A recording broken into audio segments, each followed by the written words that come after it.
So let's talk about what is Venezuela's future, because right now the Venezuelan government is trying to show the United States, its people, and really the world that it is in control of its country and it will not be controlled by the United States. An oil embargo, though, is making this difficult. Escalating pressure from the White House is, of course, adding to the situation going on there.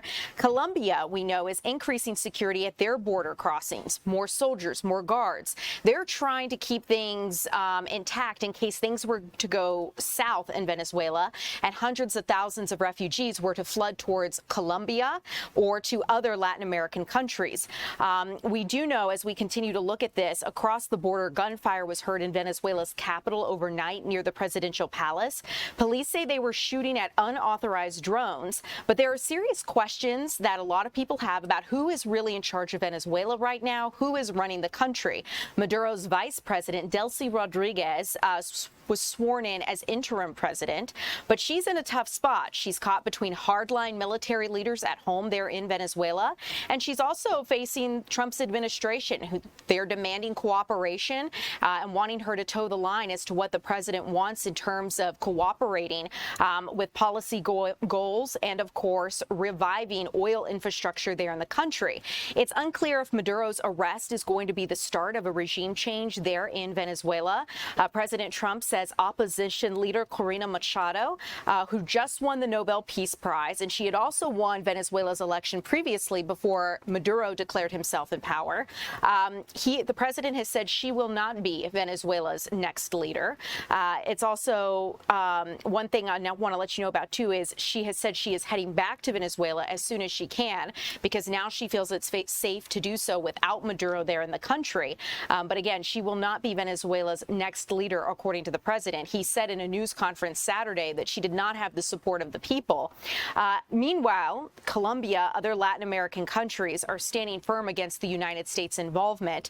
We know that Colombia's president has said that he will personally take up arms if President Trump tries any new military moves on his country. So that's something we're going to continue to keep you updated on. Keep in mind that the United States has put an oil embargo on Venezuela, which further strains their economy. But we're going to continue to follow this for you guys. Another thing, as we look at the Maduro side of things and where Nicolás Maduro stands, he appeared in court. In case you missed it, you're looking at sketches there from the federal courtroom. He appeared in court on Monday, and he proclaimed his innocence. We know that his arrest continues to divide lawmakers in Washington. They learned a little bit more about how the United States was able to capture him in a classified briefing, but he was whisked away by helicopter to his first court appearance. He told the judge at his arraignment that he's innocent, he's not guilty, and he is still president of his country. He's facing drug and weapons charges. But on Capitol Hill, administration's officials, including Secretary of State Marco Rubio, did brief congressional leaders behind closed doors about this operation, telling them how it went down and things that they didn't know before it happened. No minds appeared to change, as you might imagine. We heard from Senator Chuck Schumer, who said that the United States was out of line in doing from this. We also heard from Speaker of the House, Mike Johnson, who said that this is overdue and the president needed to act. The House Speaker also said to stay tuned for further developments. But there is a lot that we're still going to monitor on this, because this is going to be a very interesting trial that we're going to see play out here on United States soil. We also learned a little bit ago that Energy Secretary Chris Wright here in the United States does plan to meet with oil executives later this week in Miami to talk about what comes next for Venezuela.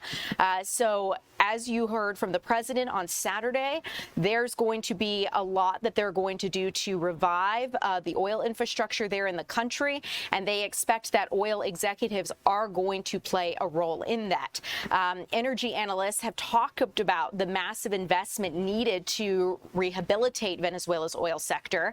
And keep in mind, when you look at the economy as a whole, there's not really a large incentive for big oil companies to spend. Gas prices are not very high right now, so low gas prices don't necessarily encourage this kind of development. development and investment, and gas prices may continue to drop. So these are all things that factor into what the future of Venezuela could look like, especially in the interim as we talk about where the country is headed.